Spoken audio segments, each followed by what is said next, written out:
All right. Good morning, almost afternoon. It's finally here. It's game week, and as I said yesterday, this doesn't ever get old. The excitement, the anticipation is real. Our guys have worked incredibly hard for the last 8 months, coaches and players, preparing for this. This is kind of what you work for. And so it's exciting time for the 22 team. Team 128 couldn't be more excited to just go watch them play.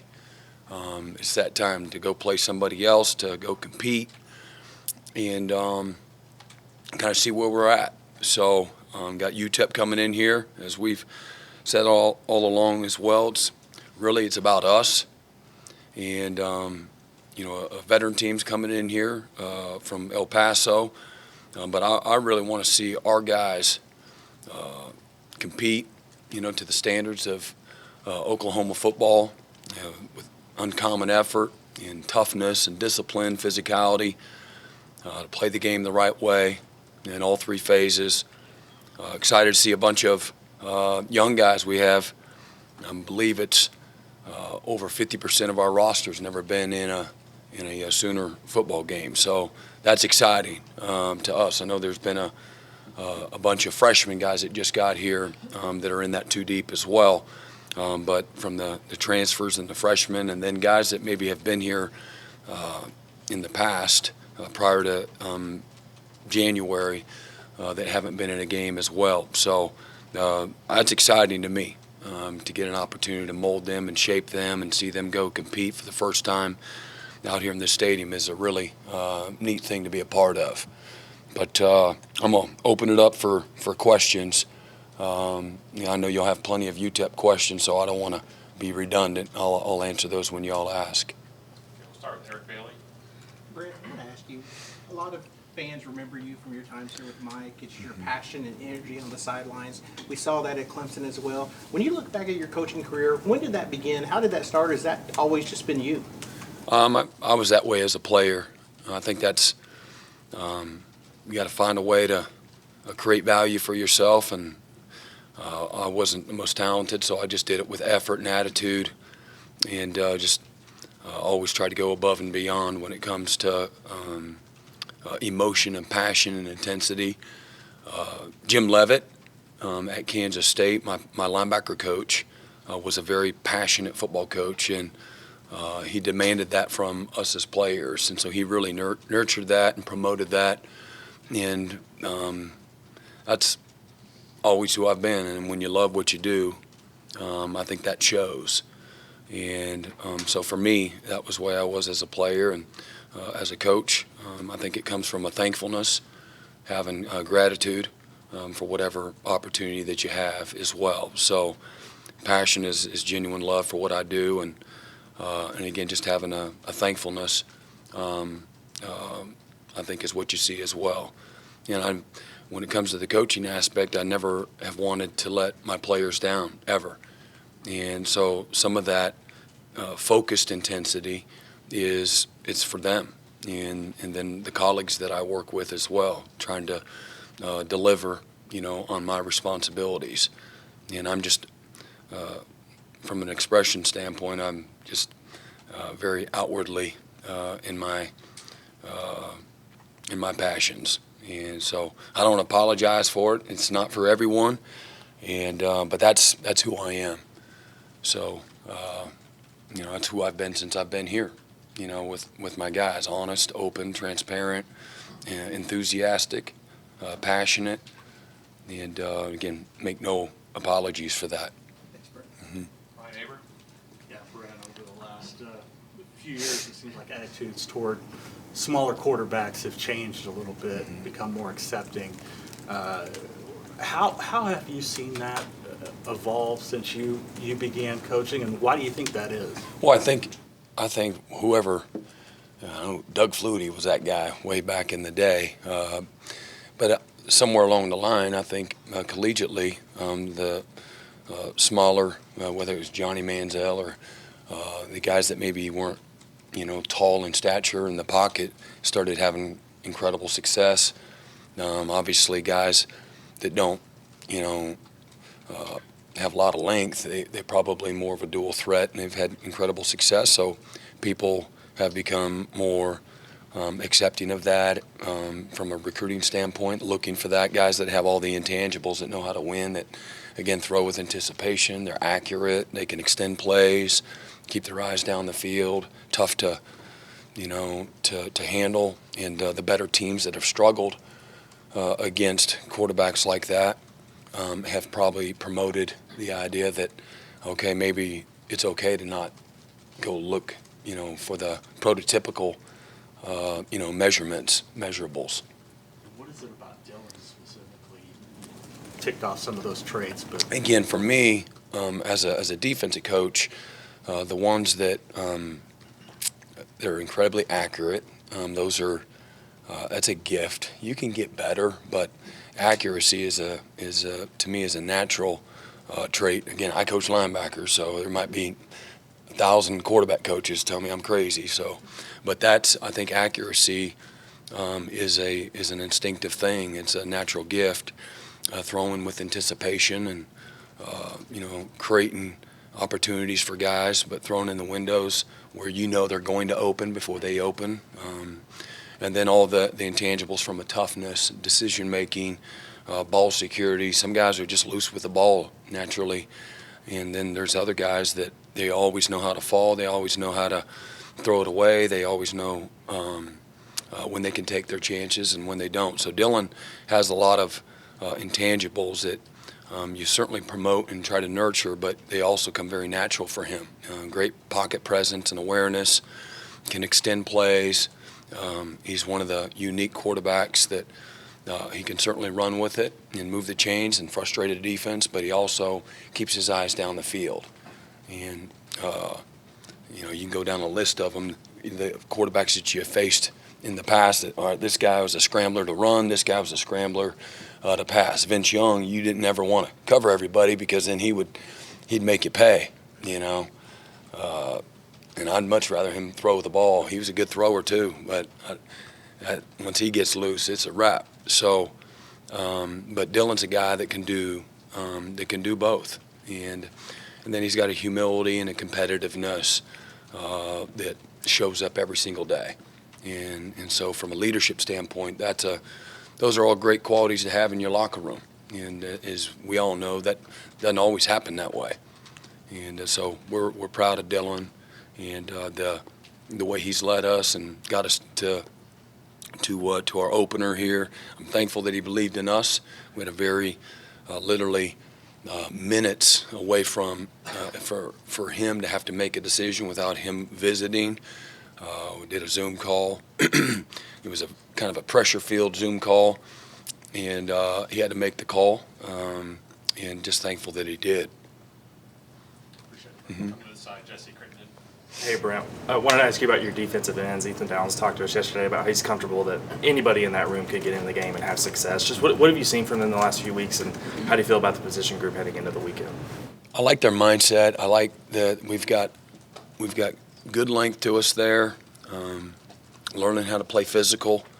Ethan's probably the most physical of that group. It's a group that's hungry. It's got great awareness where they're at and where they need to. What their weaknesses are, and so they have a awareness and then the action that you need to make improvement. Humble, let you coach them. A group that can again run, shown the propensity to play both the run and the pass. So it's a hungry group that's got a good edge to them. That they're in a confident space right now, and they've got tremendous upside as a group as well. So I'd expect that as a group, like really both sides of the ball, I expect, great improvement as the season goes along. Far right side, John Hoover. Brent, I'm interested in learning more about your defensive backs and how you guys came to the conclusions on certain guys at certain positions when there's some players who have played other positions and now they're playing new positions, that kind of thing. How difficult was that as a coaching staff to say, okay, we liked what you did at corner, we liked what you did at safety, that kind of thing? And just finding those five. Yeah, I mean, that's our job as coaches to try to identify, within our scheme, find what a player can do, what he can't do, put him in position to be successful. I've never been afraid of projecting a guy at a new spot. You got to try to utilize your best football players and see if it's a natural fit. And so that's part of it. You know, some of the things from when we first got here in the spring to where we're at right now, you've kind of discovered, again, once we had the litmus test of actual playing and competing day in and day out, and then really defining the strengths and the weaknesses of the different players, trying to find a way to kind of mix it all together. So if you have somebody specifically, I can address that. Some of it is based on, too, who was and wasn't available. Not everybody was, quote unquote, healthy all fall camp, like most camps, I'm sure. And so some of that was where guys are maybe on the depth chart that's kind of what they earned, because they may not have been available much at all. But I'll answer whatever. So the first question about Jaden Davis might be a surprise to some people, but he had a great camp. I guess he's worked his way up to number one there at that corner. I would just ask who are they surprised? Who did they expect? That's the first thing I would say. Who? I'm sorry. DJ Graham. Yeah, Jaden was, he's really consistent. He's playing confidently, tackles well, and has been, one of our most consistent players through fall camp. I'm seeing a little bit of difference in body style too. Is there a field position and a boundary position, or is it going to be right and left? I don't really. We just look for football players, So body style sometimes. You want to, again, put a guy, if a guy can't do certain things, then you need to try to protect those things. But right now we haven't looked at it that way. And I think first and foremost you got to look for left and right, guys that can play either side, in both the field and the boundary. So that would be ideal, so that you don't, no pun intended, but you don't corner a guy into doing just certain things. If they can do what both the field and the boundary do, that's what you would ideally like. And so we've cross-trained all of them to do that. Thank you. Uh-huh. Come right here to lockers, Bill. Yeah, Brent, you talked a lot about the process. So going into the season, is there anyone that you're going to redshirt at this point, or with the 4-game rule, is that just something that's going to evolve as time goes on? Yeah, I think it's early. We're not. We've got a little more depth at some positions, but across the board, I don't think that we have the depth to say with certainty today, before we play our first game, that, okay, these guys are definitely redshirting. Not really there. I want our guys to know, just like when we had Quentin Griffin back in 1999, and Quentin started off on the scout team, and then whatever it was, game 4 or 5, maybe even 6, he had been just blistering the number 1 defense down on the scout team, big play after big play after big play, and we had a couple guys get banged up. So we were like, the guy that you need to bring out a red shirt is Quentin, and sure enough, he comes in there and does incredibly well. Everything he was doing on the scout team, he was doing in the games. So there's countless examples, but we're just too early right now. We got to have a scout squad right now. There's veterans on those scout squads today, and there's some freshmen on there as well.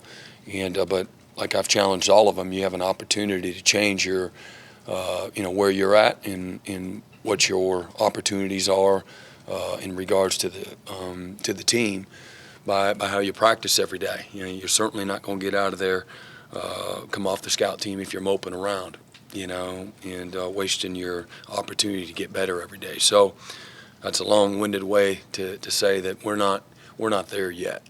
And you do have to be calculated on the ones that you think may redshirt. You just don't know, though. Again, we could get a guy hurt at linebacker, in a heartbeat. And as you know, you probably seen the roster like everybody else and know immediately a 3 becomes a 2 and a 2 becomes a 1.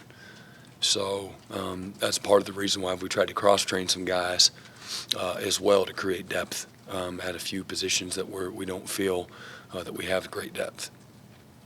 James Hale. Brent, talk about your linebacking situation. White at the Cheetah, Justin there. You tried a lot of guys there, or you talked about a lot of guys that you tried to work there. So could you talk about how you got your final decisions to get guys where they were? Yeah, just again trying to find a way to put our best football players on the field, and where they're most comfortable based on their skill set. And our Cheetah position is like it's always been. It's the same exact position. Again, as I've said before, I've had Isaiah Simmons, 6'4", 245. Nick Harris, 6'4", 240 pounds. Keenan Clayton, 6'2", 215. Clint Ingram, 6'2", 244. And we've had Ryan Carter when we were at Clemson, who's one of our GAs on our defensive staff that was 5'9", 170. And or Tony Jefferson, or countless others. Lewis Baker and Joseph Ibaloy. Trying to think who else was some other names that. So these are guys. If you look at Deshaun and Justin as well, as guys like Justin Broyles and Trey Morrison. There's a foursome there. Some different body types, some similarities, not so similarities, but looking for football players. Play in space, that can cover man, play zone. They can blitz, set the edge, play with awareness.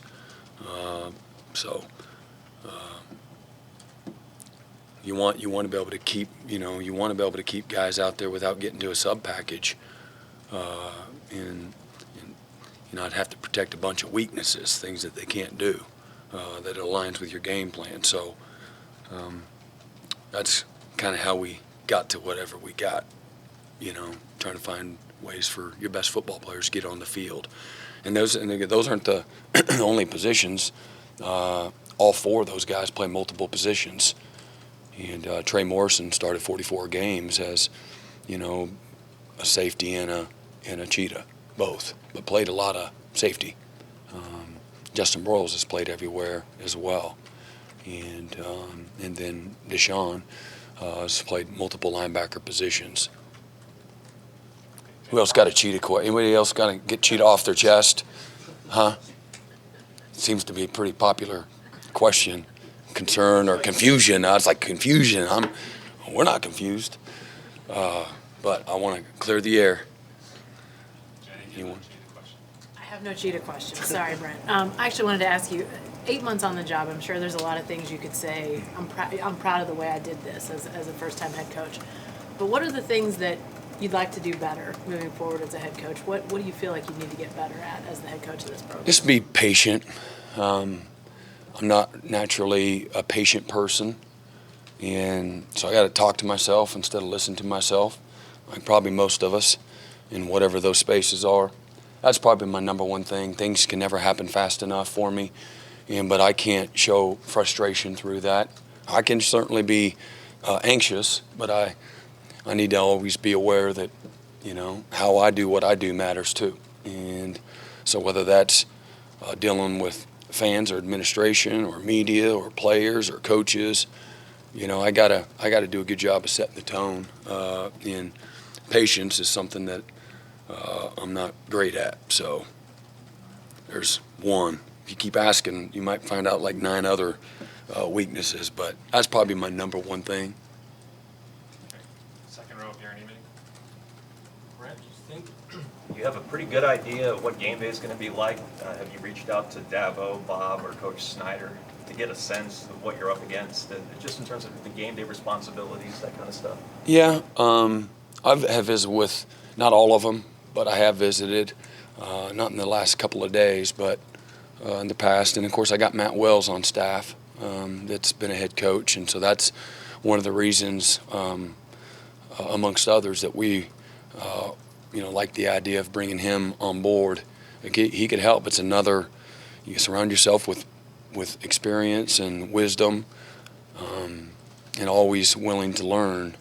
So, until you go through it, I can imagine nobody has had to tell me that, until you go through it, you don't really No, but again, it's football, and you're in a leadership position. I feel like I've been that. A little bit different role in some ways, and some the same, exact same. But you got to be aware of everything going on in regards to management, and so as opposed to being on that whiteboard until somebody tells you that it's time for the defense to go back out. That's going to be different. But there's going to be times when I need to be on a whiteboard just because that's what I want to do. But I gotta manage the whole team too, and in the game itself. And again, I'm relying on other people to help in that management, but ultimately it's my responsibility. And so I'm incredibly excited about it. We've gone through our mock games, but nothing is going to be like the actual game day itself. Because it's such a results-driven business, is Saturday going to be the most important thing you've done since you've been here? I don't know. I wouldn't. I don't know, maybe to other people, but for me, no. The success is a byproduct of everything else that we've been, implementing and working on, And I've always been like that, whether I'm a head coach or the success you have on defense. Winning the game it's like just an add-on, For me, it's the chase, it's the journey, it's the grind. That's what prepares you. And everything else, and everything else, to be quite honest, should be much easier because of the work that you've put in on the front end and the preparation. And we've worked to prepare for what all the organization and the details and the semantics of what game day looks like. We've worked hard on that as well. So there'll be things that come up, just like in every other area that you go throughout a calendar year running a football team, and that you come up and you're like, okay, that was great, and that wasn't so good. And we've tried to think everything through, and then we're going in there in some ways like, hey, well, let's try it this way and let's see how we like it. So we may not be necessarily surprised by something that we change course on. But it's everything from where exactly we put those benches and, in relation to all the other things that are on a very cramped sideline. We got a cramped sideline here, right? It's a very cramped area to work with, comparatively speaking. Anybody notice that ever? That's a good story, How do you manage? You got to make a lot of decisions, like how many guys actually get a suit out. You'd like to reward everybody. You may not be able to because the efficiency or the lack thereof. When you've got a crowded sideline and a group, maybe a small percentage that aren't going to necessarily be a part of the main, part of the game day, and are they going to be a distraction? So you want to be efficient too. Those are all things that you have to go through and figure out. Second row, Cliff Brunt. Yeah, hi, Coach. UTEP obviously coming off of a loss to North Texas. Close first half, had their moments. Did anything jump out at you, stand out to you about things that they do well that can maybe concern you a little bit? Just confirmation for what we saw. They're a bowl team. Dana's done a great job, building that program the right way with confidence and toughness, physicality. They got the best player, arguably, is their quarterback. He's a great leader. Everything goes through him. Really tough guy. They did a great job in the transfer portal. They lost a couple of receivers in the transfer portal, and they got a couple of junior college players, and 1 and 4 in particular. Got good, strong, big physical backs. They're committed to the run game. Probably the best coached part of their team is the offensive line. Head coach is an offensive line coach, and they know exactly what they're doing. They make very few mistakes. They're usually in position to keep themselves out of harm's way, if you will, in regards to what you're doing on defense. They know how to attack all the fronts and coverages and your pressures, how to pick it up. They do a really nice job not exposing themselves to a lot of negative plays. And they're in a lot of tight games a year ago, and this was a tight game. They missed some opportunities. They snapped the ball over the quarterback's head on 4th and goal at the 1. and had a guy wide open on the 5-yard line, and he dropped it dead to right, and which was a touchdown, walk-in touchdown, and then they missed a chip shot field goal to begin the game. So there's 17 points of an 18-point deficit. Always judge a team too. Okay, who they play, what is that team about? And knowing North Texas, I think that maybe was their 6th or 7th straight win. In the best rushing team in their conference is North Texas. So you're looking at that too. That's what UTEP faced, And again, I thought that one thing that UTEP does well is they try to keep the ball away from your offense. And so they do that, again, by being patient, knowing when to take their shots at all the right opportunities, and they'll double move you and try to isolate you outside and where you can't give guys help. And guys going to have to, make competitive plays on the football. And then they have some ways to protect the quarterback, to give time for some cross-country type routes to get open. And you're like, how did he get so wide open? But they do a nice job in play design too, Bill Snyder is one of the best offensive minds in the history of college football, in my opinion, and that's Dana's, that's his root system, and so he's done a nice job wherever he's been, and he got these guys believing his guys will play loose and they'll play aggressive. That's who Dana is, and defensively they're really aggressive, and they're going to make you earn everything you get, and so it'll be a great challenge, for us, This is a group that, again, they believe in what they're doing. That's a tough loss for them, but the reality is they know they were in that game, and this is a great opportunity for them to go on the road and build as a team. Barry? Yeah, Brent, you inherited this schedule, and some of the future schedules already set. But what would your ideal schedule look like? What's your scheduling philosophy? Whether Big 12, SEC, doesn't matter. And also knowing that eventually TV is going to tell you who to play. Yeah. So what do you think about the schedule now and going forward? Whoever they put in front of us, because you're right. Every once in a while they might ask me my opinion, but at the end of the day they're going to do what they want to do. And so I'm not trying to avoid the question. I want our guys. This is Oklahoma, and playing on the biggest stage and the biggest games is what this place has been used to. I know what, having worked here for 13 years, I have a very clear vision for what Joe Castiglione's philosophy is in regards to playing a marquee non-conference, and then again something that also is going to put people in the stands,